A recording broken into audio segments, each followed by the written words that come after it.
Alright guys, this is your quick section 1 video for this week. Remember, you're going to add this into your journal for next week. This is just a quick reminder that Friday the 2nd, you have your journal due. That is the readings only, and you are going to do the White Man's Burden activity. Remember to respond in complete sentences. We've adjusted the dates for our civic literacy essay and our Unit 8 test to be after February break, so just keep those in your mind. When we get into Unit 8, we are looking at foreign policy. The foreign policy that we are going to look at in this unit starts with the Spanish-American War and then turns to World War I. And the goal in what we're going to look at here is the development of the United States as a world power through these two wars. Before we can do that, though, we need to kind of go backwards and do a little review of foreign policy. First and foremost, let's get a definition here. Foreign policy is how a government deals with another country. It's our strategy.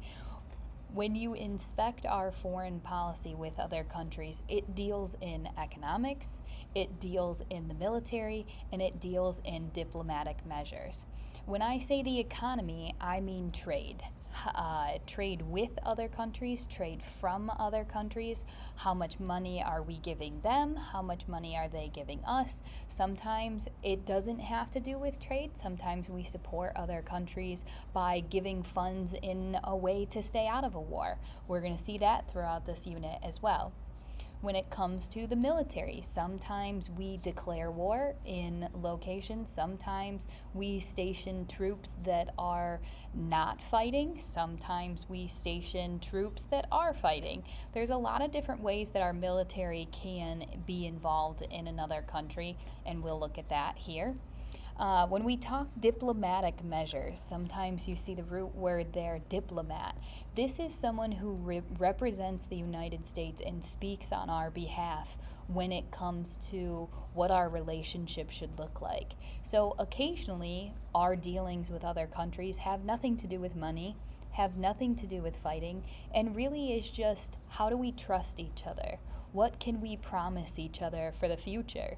And it looks more like a discussion than it does anything else. The goals of foreign policy are pretty simple. There's quite a few of them here, but these are the goals that we have to go back to when we think about the Spanish-American War and when we think about World War I. First and foremost, our goal of foreign policy is to make sure that our nation is safe, national security. We want to lead with, we are protected. Additionally to that, a goal of foreign policy is world peace. We would like to see no fighting, whether it's with the United States or just between two other countries.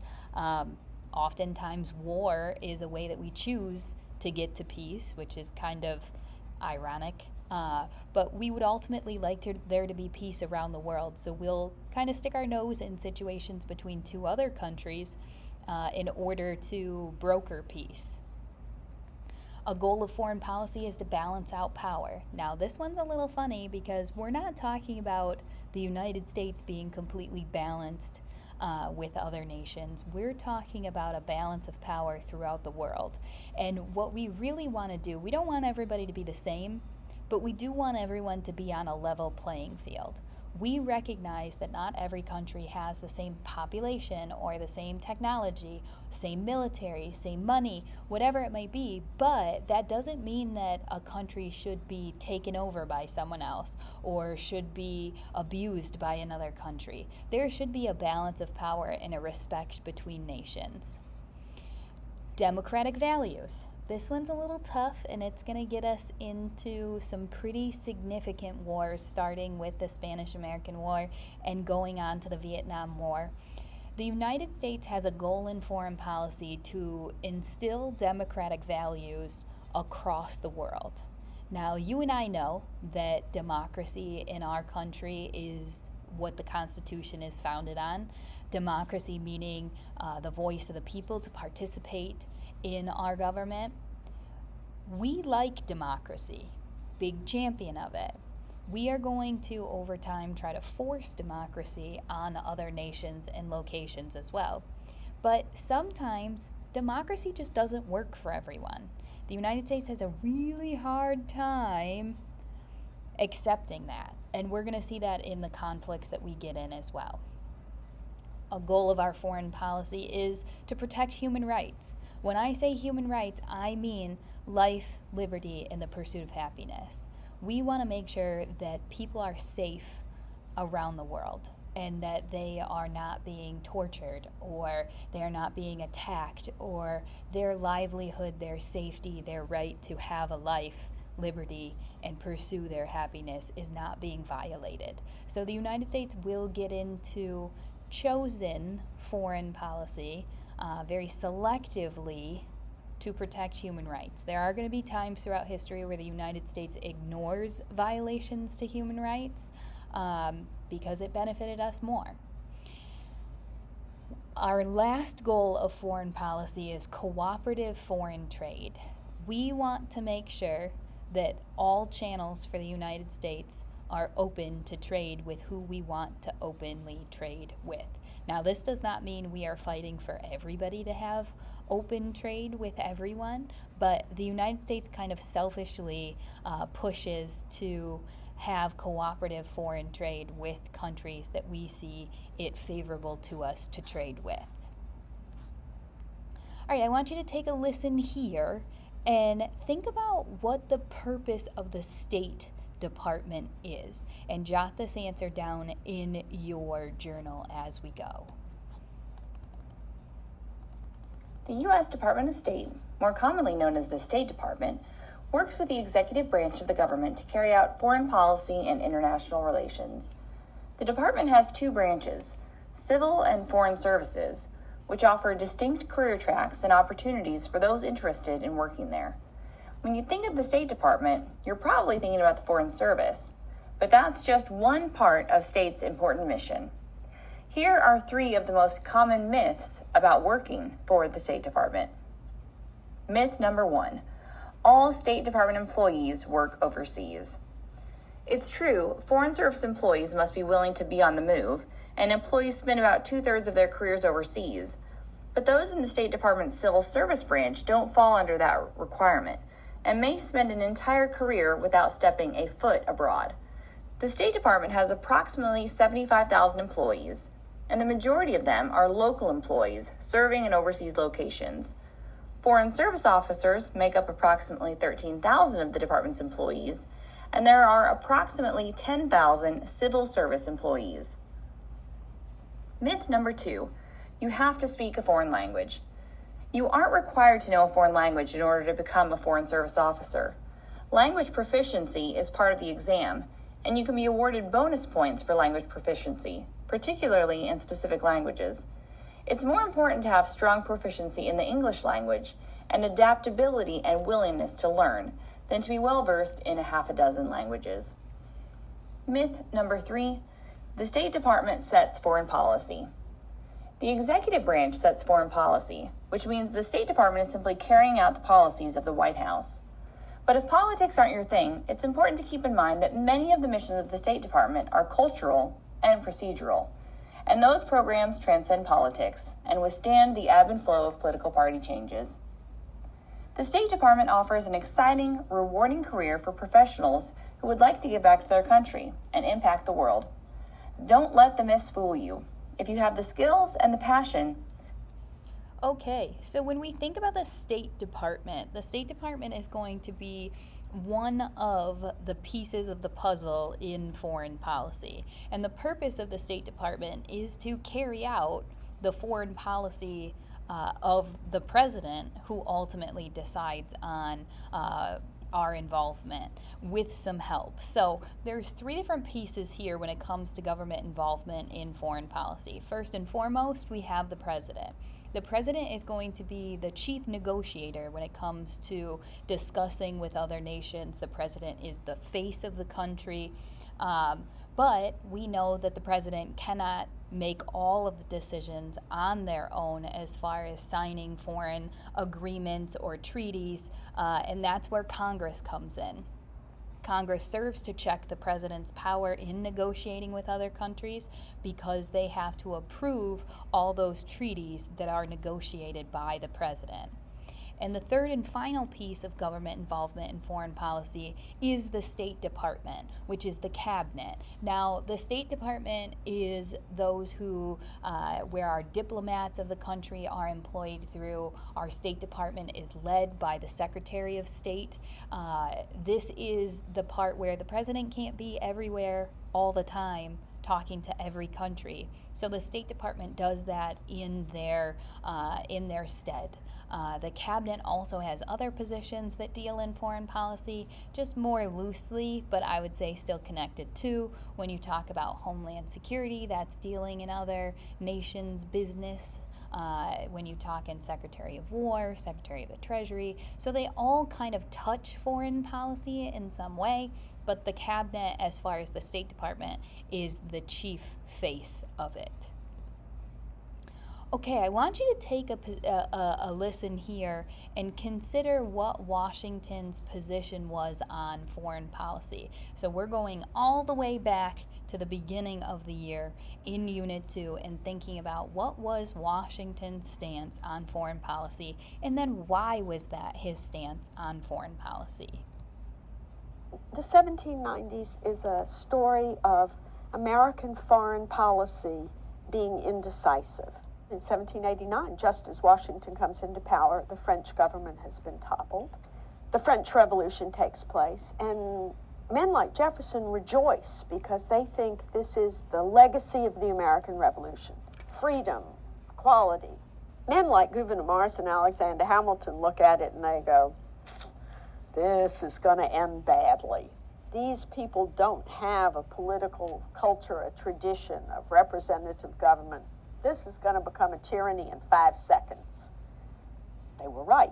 Let's stay out of this. And Hamilton says, we have no connection to France.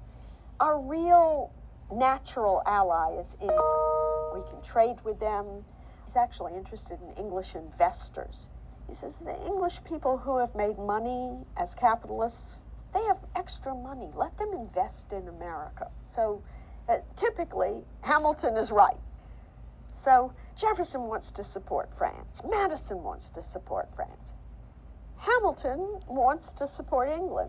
And when France and England go to war with each other, there is tremendous controversy over who should America side with. The merchants of America want to trade with both of them. They figure, the two countries are at war. They need our produce. Let's trade with everybody.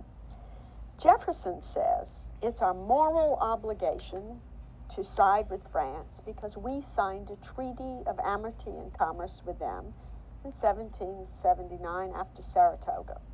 They're our ally. Hamilton says, well, actually we signed that treaty with the King of France, and he recently lost his head, and so we're not committed at all. A little facetious, but an interesting argument. So when you think about Washington's foreign policy, he had to kind of go between Hamilton and Jefferson, who were trying to declare what side we would go with, France or England. And he's going to take that initial neutrality stance. And the reason being is because we did not have any might to back it up. We could potentially lose our democracy going all the way back to Washington and going even back further. After the Revolutionary War, we were in no position to get involved and stick our neck out for anybody. So the nation really starts with initial neutrality in this idea that we've got to protect ourselves and kind of focus inward and develop this country before we can go saying we'll defend someone or we'll supply someone or we'll fight with someone. So initial neutrality is where we start. In Washington's farewell address, he famously says to avoid all entangling alliances, meaning that we have nothing to promise anyone. And if we start promising that we'll protect someone or we will fight if they get attacked or whatever it might be, that we will find ourselves in conflicts that we don't belong in. And I really want you to keep that in your brain as we go through the conflicts that we're going to delve into in this unit. That idea that sometimes when we make these treaties and these alliances, it gets us into places where we don't necessarily need to be.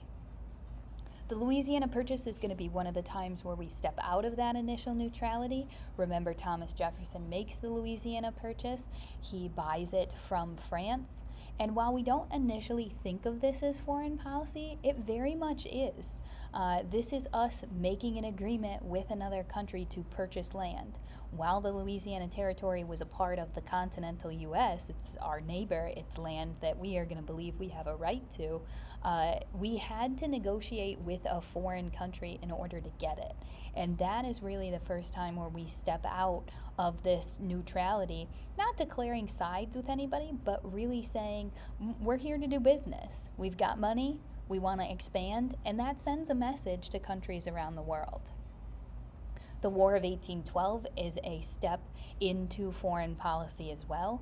Remember, we fought this second war for independence against England to really solidify our independence because they were mistreating the United States. If you go back, the British did not leave their forts, and they were kind of preventing us from happily expanding into the territories that we had purchased and needed to expand into. They were impressing our soldiers because the British Navy was hard up for men to serve, so they would take our ships. We were losing money on our ships, we were losing money on the goods that were on those ships, and we were losing out on men because they were being taken and forced to fight in the British Navy. So the War of 1812, we fight against England. Remember, we end the War of 1812 kind of saying nobody gets anything, nobody's further ahead or behind. We just kind of agree to go to those pre-war boundaries, and it really illustrates that the United States can defend itself. We can go out on the foreign stage, but we probably should wait a little while before we go ahead and fight the British again. We are going to sign the Monroe Doctrine around about 1823 under President Monroe. And if you remember, and this is going to become very important in this unit, the Monroe Doctrine was an agreement between the United States and Europe that said, basically, you stay on your side of the ocean, we'll stay on ours. We wanted to stop European countries from colonizing in North and South America. We wanted to stop the European influence over here on the Western Hemisphere. And we make that agreement by saying we'll stay out of your affairs. We will not get involved in any of your dealings. We'll trade with you. We just won't pick a side if you're in a war. Remember when we passed the Monroe Doctrine, we really didn't have any teeth to back it up, but we'll circle back around to this within this unit. So keep the Monroe Doctrine in the forefront of your brain. And last but not least, Manifest Destiny. Remember, when we look back at the goal of Manifest Destiny, it was to expand the United States from one coast to the other, ocean to ocean, taking with us our population, taking with us our technology, expanding the railroads, expanding industry, expanding population, gaining more land because more land is more power, and it is the destiny of the United States to do so. And it doesn't matter who or what we disrupt or misplace or destroy as we do so, we will take the United States from coast to coast. And that is foreign policy because we were dealing with Native Americans who we see as a foreign entity, right? They have their own government, they have their own set of laws. They are not controlled by the U.S. government, which is often misconstrued with the way that we've treated them over time. But the Native Americans are seen as a foreign country, so that's foreign policy. We also had to fight for some of that land. Remember the Mexican-American War. Remember negotiating with the British to get some of that territory. So that will be foreign policy as we push from coast to coast with Manifest Destiny. That brings us to the end of this section. Make sure that these notes make it into your journal for next week and that you turn in the assignments that are listed here for this week. And any questions, as always, let me know.